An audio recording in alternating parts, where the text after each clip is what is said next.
भगतसिंगाचं वाक्य आहे.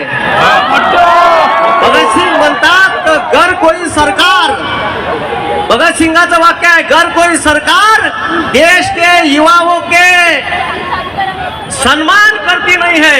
तेव्हा पहा भगतसिंग काय म्हणते, घर कोई सरकार देश के युवाओं के हितों के अधिकारों के रक्षण नहीं कर सकती, तो ऐसे सरकार को तबाह कर दो या खत्म कर दो.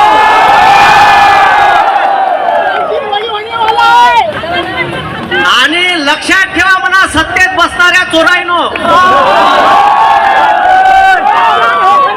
हे माजून गेले साले. आणि ह्या चोरायचा जो सरगना आहे नाम नरेंद्र काम सरेंडर, राजीनामा अभिजित दादा, राजीनामा धर्मेंद्रचा घेऊन न होणार, नरेंद्रचा बी घ्या लागेल.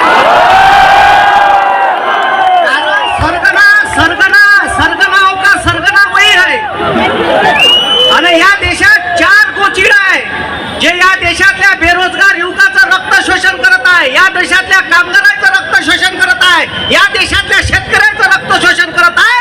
ते 4 गोचिड आहे नरेंद्र, मुक्या,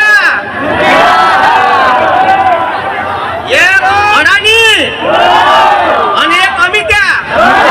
हे 4 लोक आहे जे या देशाचा सत्यानाश लावून राहिले. त्याच्यानंतर हे बाकीचे खालतं चोर बसले आहे.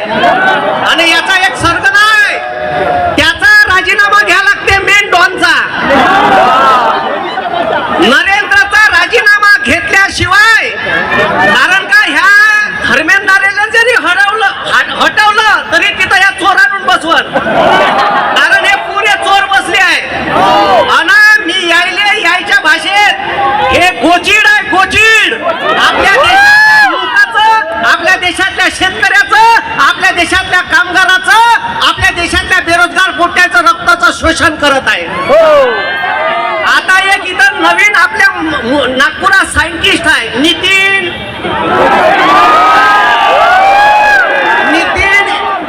इथेनोस्टाईन, बॅनर बनवून आणलाय. तेव्हा तिकडा हे बॅनर वर कर रे, ही एटी पेट्रोलचे जनक, हे तिकडे पोटके बॅनर घेऊन आहे आपले. आणलं का रे बॅनर, आण बरं इकडे हे रे ते पेट्रोलवाला.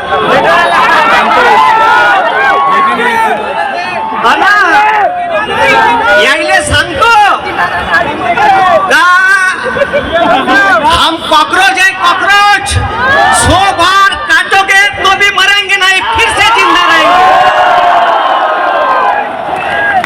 आम्हाला 100 वेळा जरी कापांना तर आमच्या काळजातून एकच आवाज निघाल, इन्क्लाब जिंदाबाद, भारत माता की, भारत माता की. तेव्हा बनून आणले हे यायच्या पोट्याले मोठं करणं चालू आहे. तुमच्या गाड्या पुक करून बंद पडणार आहे. हम कॉकरोच है, 100 बार काटोगे तो भी जिंदा रहेंगे. भारतातल्या पोट्याचा सत्यानाश करणारा धर्मेंद्र आम्ही शोलेमध्ये पाहिला होता. शोलेतला धर्मेंद्र कसा होता आणि ह्या 5 चोर. आता हेलिकॉप्टरनं पेपर आणून राहिला. पहिलेच केलं असतं तर पहिले कशा उपडत बसला असत तिकडं.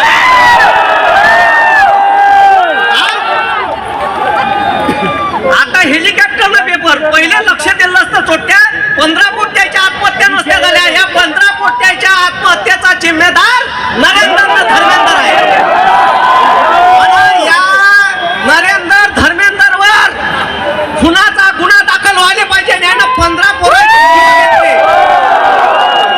व्हायला पाहिजे का नाही व्हायला पाहिजे, व्हायला पाहिजे का नाही व्हायला पाहिजे, व्हायला पाहिजे का नाही व्हायला पाहिजे.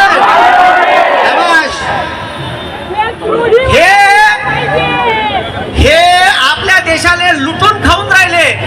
उद्या आपल्यावर कोणती वेळ येईल. आता पुन्हा एक रील आली का UPSCचा पेपर एकाच क्लासमध्ये ठीक आहे सेट मधले 80 जवळपास प्रश्न आले.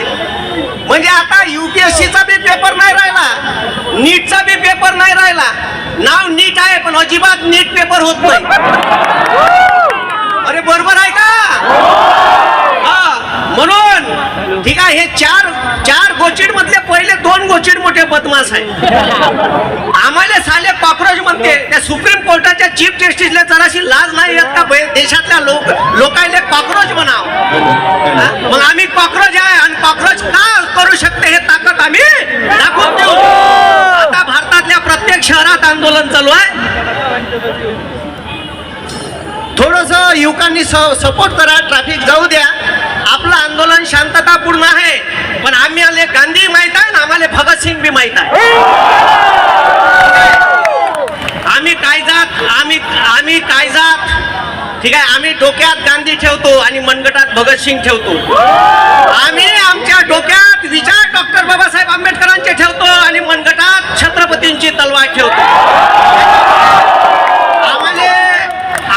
भगतसिंग बी शिकू नये आणि आम्हाला गांधी बी शिकू नये. आम्ही जोपर्यंत शांततेत आहे तोपर्यंत शांततेत आंदोलन करतो. या देशातल्या युवकांची ताकद लक्षात ठेवा. तुम्हाला रस्त्यावर आणल्याशिवाय ठेवणार नाही. पण देशात मोठं आंदोलन झालं, यानंतर सत्यपाल महाराज आपल्याला संबोधित करतील. देशात जर मोठं आंदोलन झालं तर या देशातल्या मेनस्ट्रीम मीडियातल्या पत्रकारायले हे नाही, हे बिचारे साधे आहे. यायले नाही मेनस्ट्रीम मीडियातल्या पत्रकारायले, चीफ जस्टिसच्या ठीक आहे सुप्रीम कोर्टाच्या न्यायाधीशायले आणि सत्तेत बसणाऱ्या चोरायले खैर नाही करणार हे पोटते. पॅन्टात होईल पॅन्टात म्हणा, सुधारणार नाही धुणं. म्हणून ठीक आहे हा देश डॉक्टर बाबासाहेब आंबेडकरांच्या संविधानावर चालतो आणि आम्ही त्या संविधानाचे विचारक आहे. आम्ही त्याला मानणारे आहे. म्हणून लक्षात ठेवा ठीक आहे. आमची परीक्षा नका घेऊ. आम्ही आता तुमच्यावर इथं ताकद टाकून राहिलो. आमच्या मान सन्मान आणि आमच्या मताचा सन्मान ठेवा. एवढं मी या सत्तेत असणाऱ्या चोरायले सांगतो. नाही तर पुन्हा आम्ही दिल्लीत याच्यापेक्षा 4 पट मोठं आंदोलन करीन आणि तिथं का होईल हे सांगता येणार नाही. धन्यवाद. जय जवान, जय बिरसा मुंडा, इन्कलाब जिंदाबाद.